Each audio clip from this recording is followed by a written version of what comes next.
भोजपुरी की जानी मानी प्लेबैक सिंगर स्नेह उपाध्याय जी हमारे साथ हैं। मैम, पहले तो बहुत बहुत स्वागत है आपका भारत एक्सप्रेस में। बहुत बहुत धन्यवाद आपका वर्षा जी और भारत एक्सप्रेस वे के सभी दर्शकों को मेरा प्रणाम।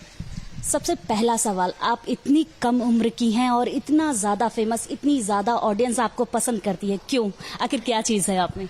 अब ये मैं कैसे बोल सकती हूँ कि लोग मुझे क्यों पसंद करते हैं, लेकिन मेरी जो कोशिश रहती है वो हमेशा रहती है जो लोगों से थोड़ी कुछ अलग करने की मैं कोशिश करती हूँ और खुद के स्टाइल में जो मेरा है वो मैं करने की कोशिश करती हूँ। मैं कभी भी किसी को कॉपी करने की कोशिश नहीं करती हूँ, तो बस और अच्छे काम करने की कोशिश करती हूँ। जो भोजपुरी में मेरी कोशिश है कि जो अच्छे गाने बन सकें, बस वही करती हूँ।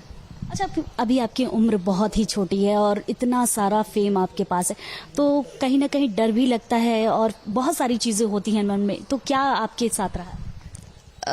डर तो नहीं रहता है।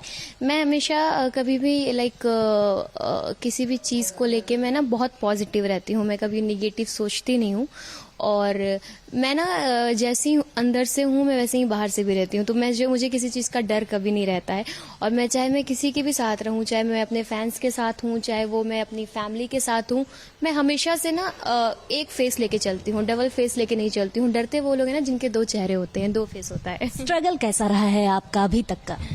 स्ट्रगल देखिए, स्ट्रगल तो रहा है, लेकिन फैमिली की सपोर्ट, मुझे बहुत ज़्यादा फैमिली का सपोर्ट रहा है। मेरे पापा का बहुत सपोर्ट रहा था और हमेशा से उनकी एक इच्छा थी कि मैं बहुत बड़ी सिंगर बनूं और लोग मुझे जाने, तो बस फैमिली सपोर्ट बहुत ज़्यादा था। और स्ट्रगल तो देखिए ज़िंदगी भर करना है, आप कितने बड़े भी स्टार बन जाए, फेम हो जाए, लेकिन स्ट्रगल वो चलता रहता है लाइफ टाइम। अच्छा, भोजपुरी की स्टार हैं लेकिन दिखने में भी काफी खूबसूरत लगती हैं, तो क्या कोई ऑफर आपका बॉलीवुड की तरफ से भी आया है? बॉलीवुड की तरफ से नहीं, वेब सीरीज के काफ़ी अभी चीज़ें चल रही हैं। भोजपुरी में काफ़ी मूवीज़ के लिए ऑफर्स तो हैं बट मुझे करना नहीं है। मैंने होल्ड पे डाला हुआ है वो सारी चीज़ें। अभी मेरा फोकस सिर्फ सिंगिंग पे ही है, तो मैं सिंगिंग पे ही ध्यान दे रही हूँ।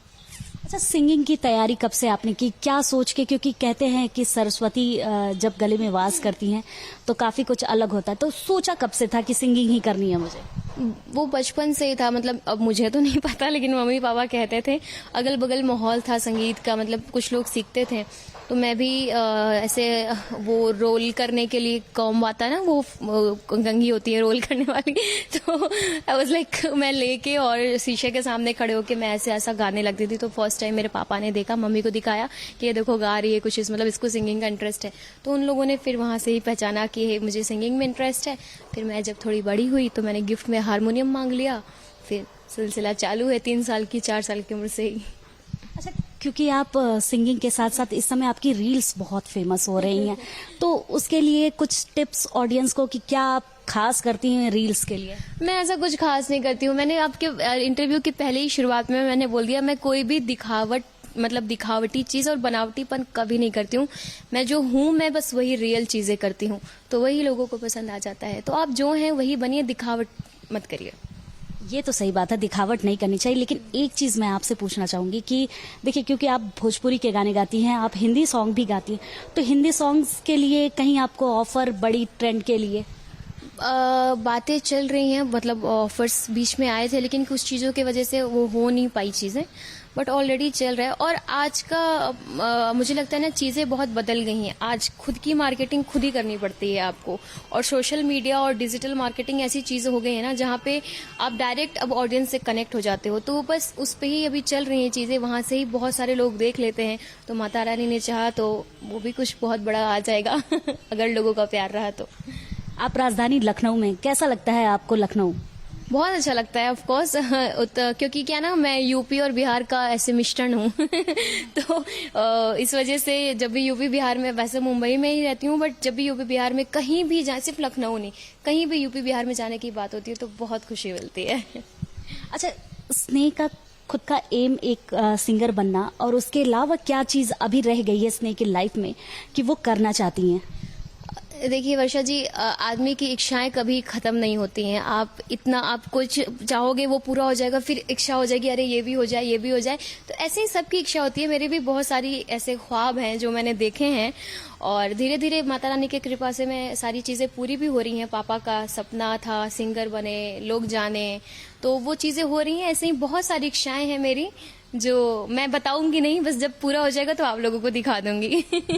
अच्छा, क्योंकि आप एक लड़की हो तो शादी के लिए भी काफी प्रपोजल आता होगा, तो क्या है शादी का एम, कैसा लड़का चाहिए स्नेह को? शादी का अभी ऐसा कुछ नहीं है, देखिए वो जब लिखा होता है तब हो ही जाएगा। मुझे कोई ऐसा मेरा वो नहीं है लड़का। मुझे बस, मैं बहुत मेहनत से अपने प्रोफेशन को मैं यहाँ तक पहुंची हूँ, तो मुझे मेरे प्रोफेशन को सपोर्ट करने वाला हो और फैमिली भी हो। मैं ना बहुत पारिवारिक लड़की हूँ, लाइक मुझे फैमिली के बिना कुछ नहीं दिखता है, तो मुझे मेरे लिए मेरे फैमिली सबसे पहले है। तो मुझे वो फैमिलियर माहौल मिले और सपोर्ट मिले, बस इससे ज्यादा कुछ नहीं चाहिए मुझे। नहीं, ये तो चीजें होती हैं कि फैमिली भी सोचती है कि लड़की हमारी आगे हो चुकी है तो शादी करेगी, फिर उसके बाद उसकी लाइफ सिक्योर हो जाएगी। तो सिक्योरिटी के लिए क्या चीजें और आपके लिए है?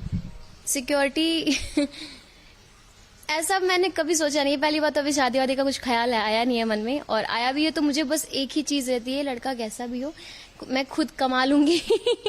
इतना है कि खुद कमा के खा सकती हूँ, मुझे वो चीजें नहीं चाहिए। बस सब मेरे प्रोफेशन को सपोर्ट करे, बाकी कुछ नहीं। तो भोजपुरी के नाम पे कहा जाता है क्योंकि अश्लीलता काफी कुछ दिखाई जाती है, तो स्नेह का क्या कहना है कि भोजपुरी किस तरह आगे बढ़ाई जाएगी यूपी में?